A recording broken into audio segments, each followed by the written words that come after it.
नमस्कार बच्चों, मैं सुहेल सर फिर एक बार मेरे चैनल में आप सभी का स्वागत करता हूं। आज हम लोग देखने के लिए जा रहे हैं कक्षा 10वीं ग्रेड 10 हिंदी स्पर्श भाग 2 से बहुत ही महत्वपूर्ण भाग ईमेल लेखन, यानी जिसे हम ईमेल लिखना कह सकते हैं, जो 5 मार्क्स के लिए 10th की 10वीं की बोर्ड एग्ज़ाम में पूछा जाएगा। 2 उदाहरण को मैंने प्रश्न और उनके उत्तर के माध्यम से हल किया हुआ है। आइए उसको समझते हैं।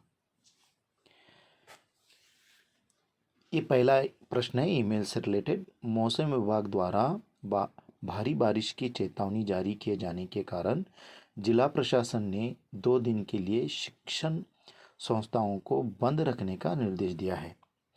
स्कूल प्रधानाचार्य की ओर से लगभग 100 शब्दों में अभिभावकों तक इस जानकारी को पहुंचाने के लिए विद्यालय की वेबसाइट पर डालने हेतु एक ईमेल तैयार कीजिए। ये प्रश्न है, यानी ये जो प्रश्न है इसको पहले समझते हैं। ये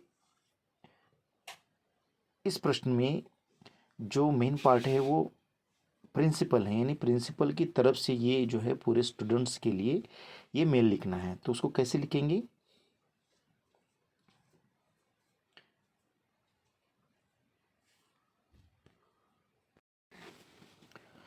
तो इसका उत्तर कुछ इस प्रकार है। जैसे कि हम लोग मेल लिखते हैं उसमें सबसे पहले आता है टू, यानी किसको लिखना है। यहाँ पे लिखना है vinitmishra@gmail.com। ऐसे आप एक कोई भी मेल आईडी आप यहाँ पे डाल सकते हैं। फ्रॉम यानी किसकी तरफ से जा रहा है ये? elkschool@gmail.com की तरफ से ये जा रहा है। ठीक है, फिर ये सीसी आएगा, इसको आप ब्लैंक छोड़ सकते हैं। उसके नीचे और भी सीसी आएगा, इसको भी आप ब्लैंक छोड़ सकते हैं यहाँ पे और या तो फिर रेफरेंस के लिए आप वहाँ पे इस सब्जेक्ट से रिलेटेड आप लिख सकते हैं। तो इसको कैसे लिखेंगे? प्रिय अभिभावक, जनपद में अत्यधिक बारिश होने के कारण जल भराव व ओलावृष्टि की संभावना को दृष्टिगत रखते हुए जिला प्रशासन अधिकारी महोदय के आदेशानुसार स्कूलों को बंद करने का निर्णय लिया गया है। मौसम विभाग की ओर से प्रदेश के कई भागों में भारी बारिश की चेतावनी जारी की गई है। डीएम ने स्कूलों को 2 दिन दिनांक 10 अक्टूबर 2026 से 11 अक्टूबर 2026 तक कक्षा नर्सरी से कक्षा 12वीं तक के स्कूलों को बंद करने का आदेश दिया है। आज्ञा से प्रधानाचार्य। बच्चों, इस प्रश्न का उत्तर सिर्फ इतना है, ना इससे कुछ ज़्यादा ना इससे कुछ कम। बहुत छोटा लिखना है, लेकिन लिखते वक्त इसके जो पॉइंट्स हैं, यानी टू, इसको हाईलाइट करना है अच्छे से। फिर फ्रॉम लिखना है, फिर सी लिखकर इसको ब्लैंक छोड़ना है, फिर BCC लिखकर इसको ब्लैंक छोड़ना है। यहाँ पे इसमें रेफरेंस के लिए कुछ आप लिख सकते हो जो सब्जेक्ट से रिलेटेड हो, प्रश्न से रिलेटेड हो। फिर उसके बाद में प्रिय अभिभावक। बच्चों, ये जितने अगर टोटल इन लाइंस को काउंट किया जाए तो 1 2 3 4 5 6 7 8 9 9 से 10 लाइन हो जाएंगे। इनके लाइंस जो लिखे हुए हैं, जो लिखने का तरीका है, उस प्रकार अगर आप लिखेंगे तो इस प्रश्न के जितने भी मार्क्स हैं आपको पूरे के पूरे मिल जाएंगे। आशा करता हूँ आपको ये समझ में आया होगा। आइए चलते हैं अगले उदाहरण की ओर। अगला प्रश्न क्या है? आप सुनील दीक्षित या सुनीता दीक्षित हैं।